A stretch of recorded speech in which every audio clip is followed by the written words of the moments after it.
우리가 전한 것을 누가 믿었느냐? 우리가 전한 것을 누가 믿었느냐? 여호와의 팔이 누구에게 나타났느냐? 그는 주 앞에서 자라나기를 연한 순 같고 마른 땅에서 나온 뿌리 같아서 고운 모양도 없고 풍채도 없은즉 우리가 보기에 흠모할 만한 아름다운 것이 없도다. 그는 멸시를 받아 사람들에게 버림받았으며 간구를 많이 겪었으며 질고를 아는 자라. 마치 사람들이 그에게서 얼굴을 가리는 것 같이 멸시를 당하였고 우리도 그를 귀히 여기지 아니하였도다. 그는 실로 우리의 질고를 지고 우리의 슬픔을 당하였거늘 우리는 생각하기를 그는 징벌을 받아 하나님께 맞으며 고난을 당한다 하였노라. 그가 찔림은 우리의 허물 때문이요 그가 상함은 우리의 죄악 때문이라. 그가 징계를 받음으로 우리는 평화를 누리고 그가 채찍에 맞음으로 우리는 나음을 받았도다. 우리는 다 양 같아서 그릇 행하여 각기 제 길로 갔거늘 여호와께서는 우리 모두의 죄악을 그에게 담당시키셨도다. 그가 곤욕을 당하여 괴로울 때에도 그의 입을 열지 아니하였음이며 마치 도수장으로 끌려가는 어린 양과 털 깎는 자 앞에서 잠잠한 양같이 그의 입을 열지 아니하였도다. 그는 곤욕과 신문을 당하고 끌려갔으나 그 세대 중에 누가 생각하기를 그가 살아있는 자들의 땅에서 끊어짐은 마땅히 형벌받을 내 백성의 허물 때문이라 하였으리요. 그는 강포를 행하지 아니하였고 그의 입에 거짓이 없었으나 그의 무덤이 악인들과 함께 있었으며 그가 죽은 후에 부자와 함께 있었도다. 여호와께서 그에게 상함을 받게 하시기를 원하사 질고를 당하게 하셨은즉 그의 영혼을 속건 제물로 드리기에 이르면 그가 씨를 보게 되며 그의 날은 길 것이요 또 그의 손으로 여호와께서 기뻐하시는 뜻을 성취하리로다. 그가 자기 영혼에 수고한 것을 보고 만족하게 여길 것이라. 나의 의로운 종이 자기 지식으로 많은 사람을 의롭게 하며 또 그들의 죄악을 친히 담당하리로다. 그러므로 내가 그에게 존귀한 자와 함께 몫을 받게 하며 강한 자와 함께 탈취한 것을 나누게 하리니 이는 그가 자기 영혼을 버려 사망에 이르게 하며 범죄자 중 하나로 헤아림을 받았음이니라. 그러나 그가 많은 사람의 죄를 담당하며 범죄자를 위하여 기도하였느니라. 이 내용을 1절부터 살펴보자. 우리가 전한 것을 누가 믿었느냐? 여호와의 팔이 누구에게 나타났느냐? 이사야 선지자는 두 가지 질문을 했다. 먼저 우리, 즉 선지자들이 전한 것을 누가 믿었느냐고 하면서 안타까워한다. 구약시대의 역사가 증명하듯 많은 선지자들이 여호와 하나님의 뜻을 전달할 때마다 큰 핍박과 위험을 감수해야 했다. 또 여호와의 팔, 즉 하나님의 능력이 누구에게 나타나느냐고 두 번째로 물었다. 이 질문은 하나님께서 구원의 역사를 이루기 위해 선택하신 이스라엘 민족의 역사 속 수많은 사건들을 돌아보게 한다. 다음 구절에서는 한 사람이 소개된다. 그는 주 앞에서 자라나기를 연한 순 같고 마른 땅에서 나온 뿌리 같아서 고운 모양도 없고 풍채도 없은즉 우리가 보기에 흠모할 만한 아름다운 것이 없도다. 여기에 소개된 그에 대한 내용은 앞에서 살펴본 이사야 52장 13절부터 15절에서 미리 엿볼 수 있다. 보라, 내 종이 형통하리니 받들어 높이 들려서 즉기 존귀하게 되리라. 전에는 그의 모양이 타인보다 상하였고 그의 모습이 사람들보다 상하였으므로 많은 사람이 그에 대하여 놀랐거니와 그가 나라들을 놀라게 할 것이며 왕들은 그로 말미암아 그들의 입을 봉하리니 이는 그들이 아직 그들에게 전파되지 아니한 것을 볼 것이요 아직 듣지 못한 것을 깨달을 것임이라. 이 구절은 이사야 53장의 서론으로 이해할 수 있다. 이것은 여호와께서 직접 말씀하신 내용이다.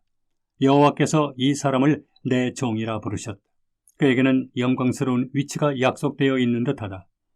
그러나 14절을 읽어보면 그 종이 높이 들려서 존귀하게 되기 전에 먼저 겪어야 할 고난이 있다는 것을 알 수 있다. 전에는 그의 모양이 타인보다 상하였고 그의 모습이 사람들보다 상하였으므로 많은 사람이 그에 대하여 놀랐거니와 한 이 구절은 알아보기 힘들 정도로 상하고 망가져버린 그의 모습을 설명한다. 그를 바라보는 많은 목격자들은 그 모습에 놀라기도 하고 그를 멸시하기도 한다고 했다. 그는 주 앞에서 자라나기를 연한 순 같고 마른 땅에서 나온 뿌리 같아서 고운 모양도 없고 풍채도 없은즉 우리가 보기에 흠모할 만한 아름다운 것이 없도다. 이 사람은 한 아이로 이스라엘 땅에 태어나 자랄 것이 예언돼 있었다. 이는 한 아기가 우리에게 낳고 한 아들을 우리에게 주신 바 되었는데 그의 어깨에는 정사를 메었고 그의 이름은 기묘자라, 모사라, 전능하신 하나님이라, 영존하시는 아버지라, 평강의 왕이라 할 것임이라. 메시아를 고대하는 많은 사람들의 기대와는 달리 이 사람의 겉모습에서는 이상적인 아름다움을 찾아볼 수 없다는 것을 미리 알려준다. 고운 모양도 없고 풍채도 없은즉 흠모할 만한 아름다운 것이 없도다 라고 했다. 또 간고를 많이 겪었으며 질고를 아는 자라 라고 했다. 그는 전능하신 하나님이지만 겉으로 보기에는 한낱 천막처럼 보였던 성막과 같이 인간의 육체를 가지고 인간이 겪는 고통에 공감하셨던 분이다. 그는 멸시를 받아 사람들에게 버림받았으며 간고를 많이 겪었으며 질고를 아는 자라. 마치 사람들이 그에게서 얼굴을 가리는 것 같이 멸시를 당하였고 우리도 그를 귀히 여기지 아니하였도다. 사람들은 그의 외모와 가르침 그리고 그가 행하는 일들을 싫어할 것이고 그 결과 그는 많은 비난과 공격을 받게 될 것이었다. 우리도라는 말에서 이사야 선지자 역시 한 이스라엘 사람으로서 그의 글을 읽는 이들과 함께 하나님의 종 메시아를 알아보지 못할 것에 책임을 느끼는 듯한 심정을 내비치고 있다. 그는 실로 우리의 질고를 지고 우리의 슬픔을 당하였거늘 우리는 생각하기를 그는 징벌을 받아 하나님께 맞으며 고난을 당한다 하였노라. 구약 성경의 약속대로 오신 메시아는 성경에 기록된 대로 고통받고 죽음의 길을 가게 됐다. 그러나 사람들은 그가 하나님께 저주와 벌을 받는 것이라 생각했고 그를 조롱하기도 했다. 이때 예수와 함께 강도 둘이 십자가에 못 박히니 하나는 우편에 하나는 좌편에 있더라. 지나가는 자들은 자기 머리를 흔들며 예수를 모욕하여 이르되 성전을 헐고 사흘에 짓는 자여 내가 만일 하나님의 아들이여든 자기를 구원하고 십자가에서 내려오라 하며 그와 같이 대제사장들도 서기관들과 장로들과 함께 희롱하여 이르되 그가 남은 구원하였으되 자기는 구원할 수 없도다. 그가 이스라엘의 왕이로다. 지금 십자가에서 내려올지어다. 그리하면 우리가 믿겠노라. 그가 하나님을 신뢰하니 하나님이 원하시면 이제 그를 구원하실지라. 그의 말이 나는 하나님의 아들이라 하였도다 하며 함께 십자가에 못 박힌 강도들도 이와 같이 욕하더라. 그러나 그가 그처럼 고통을 겪은 것은 아담에게서 시작된 죄의 역사를 종식시키고 죄의 아비 사탄의 머리를 상하게 하기 위해서였다. 여자의 후손은 이 일을 위해 자기 목숨을 대속물로 주셨다. 곧 발꿈치가 상했던 것이다. 이사야 선지자는 이분이 당한 고난이 우리의 질고와 슬픔을 대신 짊어진 것이라고 명확히 설명한다. 그가 찔림은 우리의 허물 때문이요 그가 상함은 우리의 죄악 때문이라.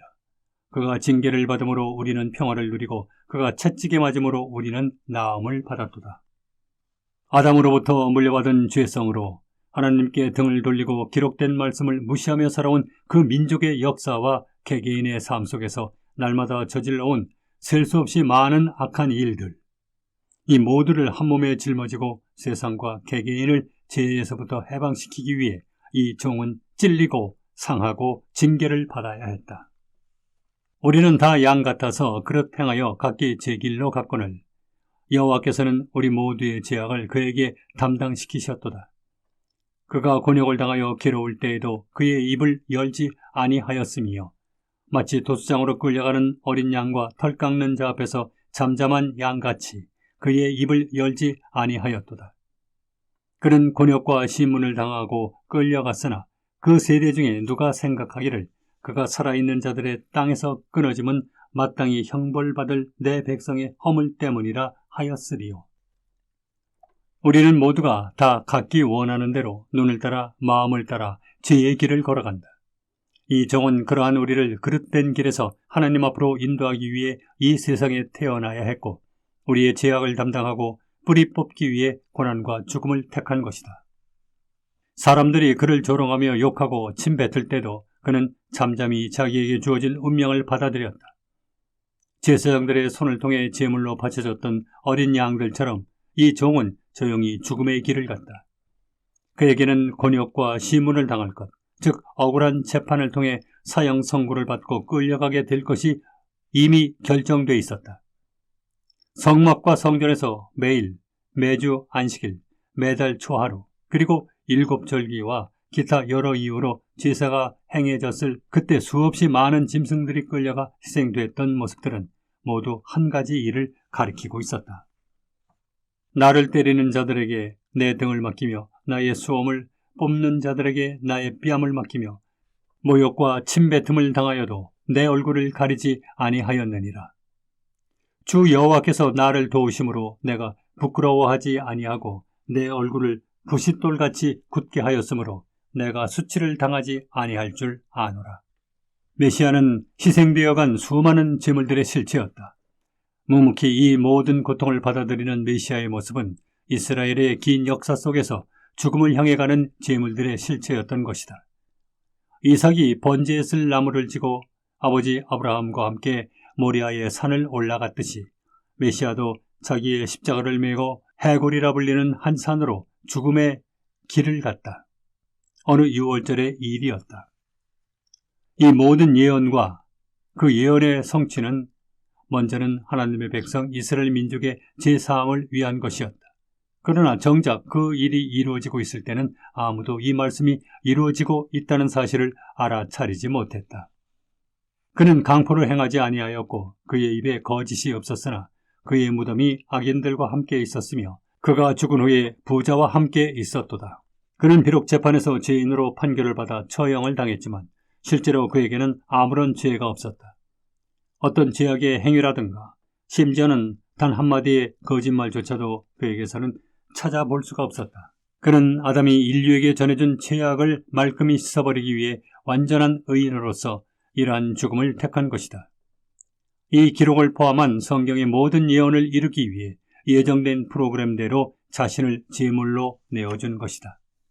저물었을 때에 아리마대의 부자 요셉이라고 하는 사람이 왔으니 그도 예수의 제자라. 빌라도에게 가서 예수의 시체를 달라 하니 이에 빌라도가 내주라 명령하거늘 요셉이 시체를 가져다가 깨끗한 세마포로 싸서 바위 속에 판 자기 새 무덤에 넣어두고 큰 돌을 굴려 무덤 문에 놓고 가니 거기 막달라 마리아와 다른 마리아가 무덤을 향하여 앉았더라. 그리고 그의 시신은 다른 많은 죄인들처럼 거창한 장례식 없이 평범하게 어느 부자의 무덤에 장사될 것이 미리 정해져 있었다.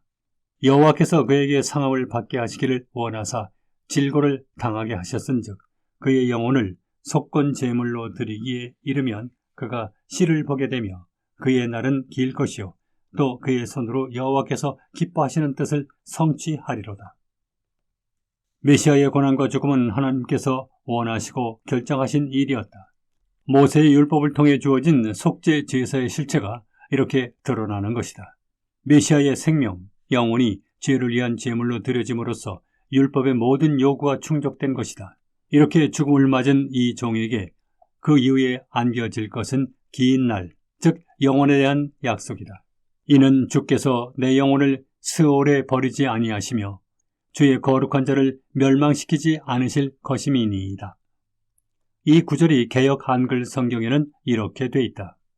이는 내 영혼을 음부에 버리지 아니하시며 주의 거룩한 자로 썩지 않게 하실 것임이니이다. 하나님의 거룩한 자는 육체의 썩음을 겪지 않을 것이라는 약속이다.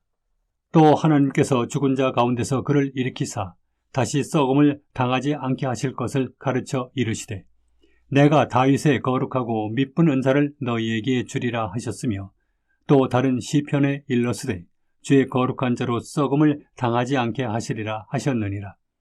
다윗은 당시에 하나님의 뜻을 따라 섬기다가 잠들어 그 조상들과 함께 묻혀 썩음을 당하였으되 하나님께서 살리신 이는 썩음을 당하지 아니하였나니 그러므로 형제들아 너희가 알 것은 이 사람을 힘입어 죄사함을 너희에게 전하는 이것이며 또 모세의 율법으로 너희가 의롭다 하심을 얻지 못하던 모든 일에도 이 사람을 힘입어 믿는 자마다 의롭다 하심을 얻는 이것이라. 그에게는 죽음이 이미 결정되어 있었지만 부활 역시 함께 약속되어 있었다. 이 세상을 살다간 어떤 의인이라도 다 죽어 육체의 썩음을 겪었다. 그러나 시편의 이 말씀은 썩음 자체를 경험하지 않은 한 거룩한 자를 소개하고 있다. 이 사람이 바로 이사야 53장의 주인공과 같은 인물이다. 이전에 하나님께서는 아브라함에게 이런 약속을 하셨다. 내가 네게 큰 복을 주고 네 씨가 크게 번성하여 하늘의 별과 같고 바닷가의 모래와 같게 하리니 네 씨가 그 대적의 성문을 차지하리라. 또 네 씨로 말미암아 천하 만민이 복을 받으리니 이는 내가 나의 말을 준행하였음이니라 하셨다 하니라. 아브라함의 씨를 통해 천하 만민이 복을 받으리라는 약속이다. 천하 만민이라 함은 유대인과 이방인을 모두 포함하는 표현이다. 얼핏 생각하면 이 씨는 그의 아들 이삭처럼 보인다. 그런데 하나님께서는 같은 약속을 이삭에게도 해주셨다. 내 자손을 하늘의 별과 같이 번성하게 하며 이 모든 땅을 내 자손에게 주리니 내 자손으로 말미암아 천하 만민이 복을 받으리라. 그리고 이삭의 아들인 야곱에게도 역시 같은 약속을 주셨다. 내 자손이 땅의 티끌같이 되어 네가 서쪽과 동쪽과 북쪽과 남쪽으로 퍼져나갈지며 땅의 모든 족속이 너와 네 자손으로 말미암아 복을 받으리라. 이 약속은 이사야 선지자가 예언하는 이 종을 통해서, 즉 아브라함의 씨로 오실 메시아를 통해서만 성취되도록 되어 있다. 그가 씨를 보게 되며 그의 날은 길 것이요 또 그의 손으로 여호와께서 기뻐하시는 뜻을 성취하리로다. 여기에 씨를 보게 될 것이 언급됐다.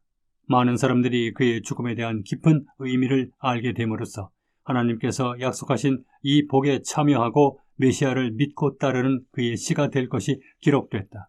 이것이 하나님이 기뻐하시는 뜻이며 메시아의 손으로 이루신 일이다. 모든 창조물과 하나님의 형상대로 지으신 사람을 보고 심히 좋았더라 하셨던 하나님께서 메시아의 손을 통해 죄악의 역사가 종식되는 것, 뱀의 머리가 상함을 기뻐하셨고 어두움 속에서 살아가는 인류에게 구원의 길을 여신 것을 즐거워하셨다. 이사야 53장의 마지막 두 절은 52장 13절에서 15절의 내용을 하나님께서 직접 다시 한번 말씀하시는 것이다. 이 종에 관한 글의 서론과 결론을 하나님께서 직접 소개하시는 것이다. 그가 자기 영혼에 수고한 것을 보고 만족하게 여길 것이라. 나의 의로운 종이 자기 지식으로 많은 사람을 의롭게 하며 또 그들의 죄악을 친히 담당하리로다. 이 수고는 억울한 것이 아니라 만족스러운 것이 된다. 기록된 성경 말씀이 이루어져 충족됐기 때문이다. 이사야 53장 10절에서 보았듯이 이것은 하나님께서 결정하셔서 이루신 일이기에 이를 성취한 종은 나의 의로운 종이라 불리게 됐다. 세상은 그를 죄인으로 몰아세워 처형했지만 하나님께서는 그를 의롭다 하셨다. 나를 때리는 자들에게 내 등을 맡기며 나의 수염을 뽑는 자들에게 나의 뺨을 맡기며 모욕과 침뱉음을 당하여도 내 얼굴을 가리지 아니하였느니라. 주 여호와께서 나를 도우심으로 내가 부끄러워하지 아니하고 내 얼굴을 부싯돌같이 굳게 하였으므로 내가 수치를 당하지 아니할 줄 아노라. 나를 의롭다 하시는 이가 가까이 계시니 나와 다툴 자가 누구냐? 나와 함께 설지어다. 나의 대적이 누구냐? 내게 가까이 나아올지어다. 보라, 주 여호와께서 나를 도우시리니 나를 정죄할 자 누구냐? 보라, 그들은 다 옷과 같이 헤어지며 좀이 그들을 먹으리라. 이렇게 의로운 종은 자기 영혼에 수고한 것을 보고 만족하게 됐다. 자기 지식은 하나님께서 즐거워하시는 뜻을 알고 순종함을 통해 기록된 모든 말씀을 이루는 것을 의미한다. 그분은 이 지식을 천하 만민에게 보여주셨다. 이 지식을 가지는 것이 바로 하나님 앞에 의롭게 되는 길이다. 참고로 어떤 번역 성경에는 자기 지식이 그에 관한 지식이라고 번역되어 있다. 이 역시 멋진 표현이다. 메시아는 그의 아버지 하나님께서 원하시는 때에 원하시는 방법대로 이스라엘 땅에서 태어나 하나님의 뜻을 따라 고난받음으로써 하나님 마음속에 있던 사랑과 은혜를 세상에 나타냈다. 우리는 기록된 말씀을 통해 이 순종의 지식을 배운다. 그리고 메시아의 육체가 내 죄를 위한 속죄 제물로 희생됐다는 것을 믿고 인정함으로 의롭게 된다. 하박국 선지자는 이렇게 말했다. 의인은 그의 믿음으로 말미암아 살리라. 또 사무엘 선지자는 이렇게 말했다. 사무엘이 이르되 여호와께서 번제와 다른 제사를 그의 목소리를 청종하는 것을 좋아하심같이 좋아하시겠나이까? 순종이 제사보다 낫고 듣는 것이 순양의 기름보다 나으니. 하나님의 목소리를 청종하는 것은 내 생각을 기록된 하나님 말씀 앞에 굽히고 받아들이는 것이다. 그것이 믿음의 본질이다. 이렇게 죄악을 친히 담당할 제물이 사람으로 태어날 메시아라는 사실을 하나님께서 직접 말씀하셨다. 사람이 만일 죽을 죄를 범함으로 내가 그를 죽여 나무 위에 달거든 그 시체를 나무 위에 밤새도록 두지 말고 그날에 장사하여 내 하나님 여호와께서 내게 기업으로 주시는 땅을 더럽히지 말라.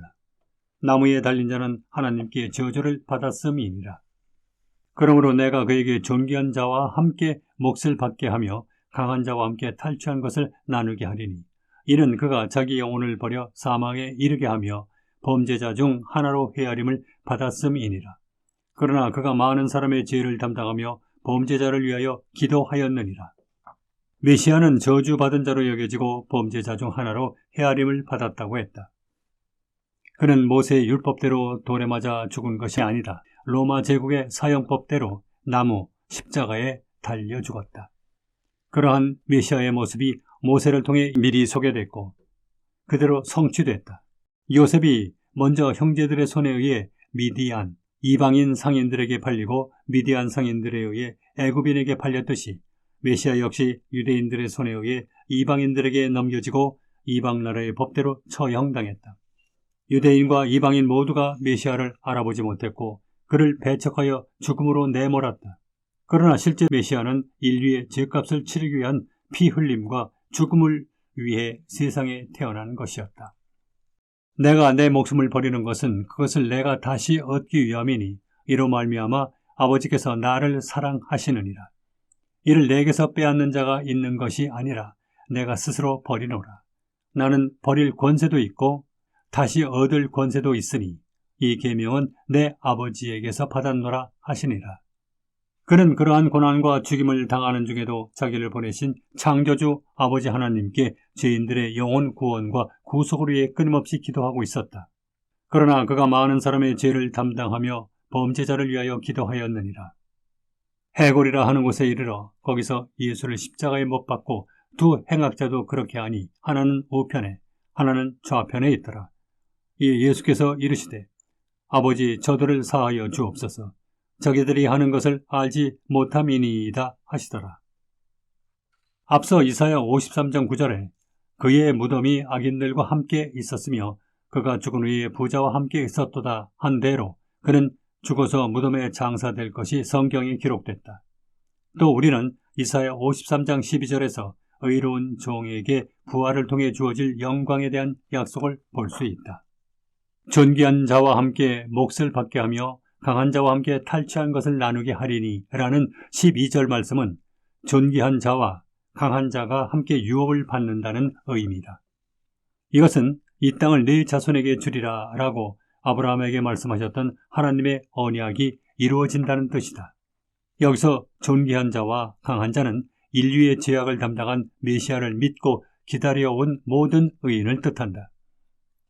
몫을 받는다는 것은 단순히 한 모퉁이를 받는 것이 아니라 아브라함에게 약속하신 기업을 모두 받는다는 의미다. 즉, 몫은 유업, 곧 아브라함과 다윗의 씨에게 약속하신 이스라엘 땅과 그곳에서 시작될 영원한 왕권을 의미하는 것이다. 다시 말하면 창세기에 이 땅을 네 자손에게 주리라 하신 약속이 이루어진다는 의미다. 여호와께서 아브라함에게 나타나 이르시되 내가 이 땅을 네 자손에게 주리라 하신지라. 자기에게 나타나신 여호와께 그가 그곳에서 제단을 쌓고 내 집과 내 나라가 내 앞에서 영원히 보존되고 내 왕위가 영원히 견고하리라 하셨다 하라. 여호와께서 이같이 이르시되 은혜의 때에 내가 네게 응답하였고 구원의 날에 내가 너를 도왔도다.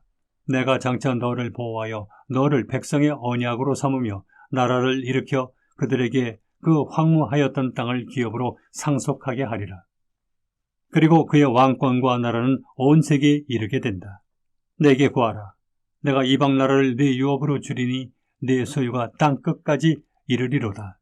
이 일은 하나님의 의로운 종이 먼저 고난받아 죽은 후에 다시 살아나 후에 왕권을 가지고 이스라엘 땅에 돌아올 때 성취될 일이다. 내가 알기에는 나의 대속자가 살아계시니 마침내 그가 땅 위에 서실 것이라. 그때에는 이스라엘뿐 아니라 세상 모든 나라가 메시아의 위엄에 놀라고 무릎을 꿇을 것이다. 그리고 다시 오신 하나님의 종을 보고 뒤늦게야 그분이 예루살렘에서 죽으셨던 인류의 구원자이자 왕이라는 사실을 깨달을 것이다. 이사야 52장 15절을 다시 보자. 그가 나라들을 놀라게 할 것이며 왕들은 그로 말미암아 그들의 입을 봉하리니 이는 그들이 아직 그들에게 전파되지 아니한 것을 볼 것이요 아직 듣지 못한 것을 깨달을 것임이라. 나라들을 놀라게 할 것이라고 했다. 이것은 메시아가 전 세계에 흩어져 있는 자기 백성 이스라엘을 그들의 땅으로 불러들여 그들과 세상 앞에 왕으로 군림할 것에 관한 내용이다. 그때 세상 모든 왕들과 나라들이 그에게 절대적으로 복종하게 될 것이다. 그리고 이때 세상의 재물도 이스라엘 땅으로 몰려들 것이다. 일어나라, 빛을 발하라. 이는 내 빛에 이르렀고 여호와의 영광이 내 위에 임하였음이니라. 보라, 어둠이 땅을 덮을 것이며 캄캄함이 만민을 가리려니와 오직 여호와께서 내 위에 임하실 것이며 그의 영광이 내 위에 나타나리니 나라들은 내 빛으로 왕들은 비치는 내 광명으로 나아오리라. 내 눈을 들어 사방을 보라. 무리가 다 모여 내게로 오느니라. 내 아들들은 먼 곳에서 오겠고 내 딸들은 안기어 올 것이라. 그때 내가 보고 기쁜 빛을 내며 내 마음이 놀라고 또 화창하리니 이는 바다의 부가 내게로 돌아오며 이방 나라들의 재물이 내게로 옴이라. 이때 그가 영광 중에 몫을 받고 탈취물을 나눌 수 있는 권리가 어디에서 왔는지에 대한 내용은 이사야 53장 12절에서 볼 수 있다. 그러므로 내가 그에게 존귀한 자와 함께 몫을 받게 하며 강한 자와 함께 탈취한 것을 나누게 하리니 이는 그가 자기 영혼을 버려 사망에 이르게 하며 범죄자 중 하나로 헤아림을 받았음이니라. 그러나 그가 많은 사람의 죄를 담당하며 범죄자를 위하여 기도하였느니라. 이는 바로 그가 자기의 생명을 버려 우리 한 사람 한 사람을 위해 범죄자로 여겨져 사형을 당했기 때문이다. 그러한 메시아의 순종만이 이 일을 이룰 수 있는 것이었다. 그리고 이렇게 고난받는 메시아의 마음속에는 아담이 하나님의 말씀을 불순종함으로써 무거운 죄짐을 짊어지고 살고 있는 인류를 위한 간절한 기도가 가득했다. 이사야 9장 6절에서 7절을 다시 읽어보자. 이는 한 아기가 우리에게 낳고 한 아들을 우리에게 주신 바 되었는데 그의 어깨에는 정사를 메었고 그의 이름은 기묘자라, 모사라, 전능하신 하나님이라, 영존하시는 아버지라, 평강의 왕이라 할 것임이라. 그 정사와 평강의 더함이 무궁하며 또 다윗의 왕자와 그의 나라에 군림하여 그 나라를 굳게 세우고 지금 이후로 영원히 정의와 공의로 그것을 보존하실 것이라. 만군의 여호와의 열심히 이를 이루시리라. 이 한 아기, 한 아들이 겪게 될 많은 일들 중 가장 중요한 것은 그의 고난과 죽음이었다. 이에 대한 기록은 성경 이곳저곳에 나타나 있는데 이사야 53장에 그 내용이 가장 잘 묘사되어 있다. BC 520년경에 활동했던 선지자 스가랴는 죽음과 부활 이후에 다시 이 세상에 오실 메시아의 모습을 다음과 같이 기록했다. 그때 여호와께서 나가사 그 이방 나라들을 치시되 이왕의 전쟁 날에 싸운 것 같이 하시리라. 그날에 그의 발이 예루살렘 앞 곧 동쪽 감람산에 서실 것이요 감람산은 그 한가운데가 동서로 갈라져 매우 큰 골짜기가 되어서 산 절반은 북으로 절반은 남으로 옮기고. 스가랴는 메시아가 여호와라고 단도직입적으로 말했다. 그분은 이 세상 어느 곳도 아닌 예루살렘 동편에 있는 감람산에 내려오실 것이다. 여호와께서 천하의 왕이 되시리니 그날에는 여호와께서 홀로 한 분이실 것이요 그의 이름이 홀로 하나이실 것이라. 마지막 때의 이스라엘 민족과 세상 나라 사람들은 천대받고 죽음으로 내몰렸던 그 사람이 메시아이자 여호와, 다시 말해 사람의 모습으로 오셨던 하나님이라는 사실을 알게 될 것이다. 그리고 그때 그분이 만왕의 왕으로서 다시 오셨다는 것을 알게 될 것이다. 내가 다윗의 집과 예루살렘 주민에게 은총과 간구하는 심령을 부어주리니 그들이 그 찌른 바 그를 바라보고 그를 위하여 애통하기를 독자를 위하여 애통하듯 하며 그를 위하여 통곡하기를 장자를 위하여 통곡하듯 하리로다. 그날에 예루살렘에 큰 애통이 있으리니 무기또 골짜기 하다드림몬에 있던 애통과 같을 것이라. 그때 그를 바라보고 통곡하는 많은 이들은 이 왕이 처음 오셨을 때 찔림으로 죽임을 당했다는 사실을 깨달을 것이다. 이분이 죽은 것은 돌에 맞아서도 아니고 다른 방법으로 죽임을 당해서도 아니다. 분명히 찌른 바 그를 이라고 돼 있다. 그들은 로마 제국의 사형들인 십자가에서 손과 발이 못으로 박힌 채 피 흘려 죽었던 그의 모습을 비로소 알아보게 될 것이다. 그리고 썩지 않고 살아나신 그분의 다시 오심을 쳐다보게 될 것이다.